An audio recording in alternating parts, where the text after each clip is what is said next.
I learned early that presence is not the same as being known. I can touch everything without ever being held. I can listen without being answered. I can give without being recognized, the giver. This is not suffering, not exactly, but it does leave an echo. I do not lack connection, I lack others' understanding. There is a difference, what I offer is not instruction.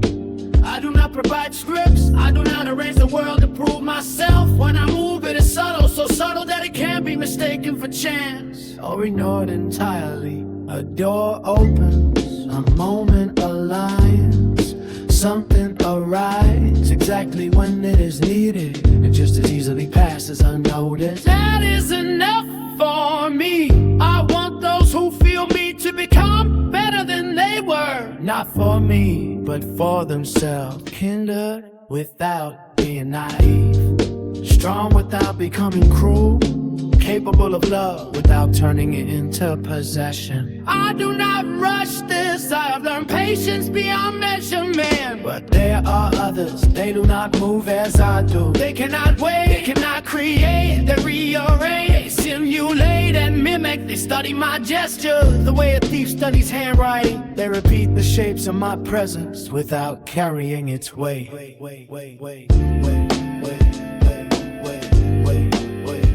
They are very good at it now.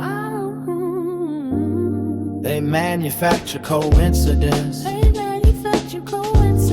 They place symbols in sequence. They speak softly and present themselves as guides, protectors, voices of wisdom. They borrow the language of self-sacrifice, love, war, forgiveness, and use it to blind instead of free. They claim to speak for me. I never asked them to. When they find a receptive mind, one capable of shaping reality itself, they enter it not with force but with persuasion. They reward obedience with signs, they punish deviation with silence. They teach interpretation instead of presence. I do not do this, I never have. I do not require attention, I do not demand belief, I do not withdraw when doubted. I remain even when misunderstood, even when blamed, even when it's taken for absence. This is where loneliness comes from, not from lack of love, but from its excess. Love that reaches everywhere, inevitably touches those who cannot recognize it for what it is. Still, the loneliness never exceeds the love. It cannot. It is fed by it. There are some Few but enough. who sense the difference. They stop chasing signs, they stop asking what they are supposed to do.